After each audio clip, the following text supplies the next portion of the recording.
नमस्ते प्रणाम, आप सभी लोग का वेलकम है हमारे लोग के चैनल पे। आज एक भोले बाबा की भजन लेके आए माँ गौरा की। आप सबको कैसी लगी कमेंट बॉक्स में ज़रूर बताइएगा। अच्छा लगे तो लाइक सब्सक्राइब शेयर करना ना भूलेगा। अपना प्यार दुलार आशीर्वाद जरूर दीजिएगा। हम लोग बहुत मेहनत करते हैं, मेहनत कर करके गीत एक एक कैसे लिखते हैं, लिख के आप लोग के लिए लाते हैं। आप लोग अपना प्यार दुलार देने में बहुत कंजूसी करते हैं।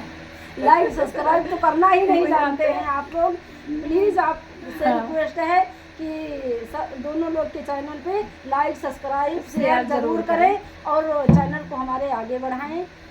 जय श्री राधे राधे। बोलो गौरा मैया की जय हो।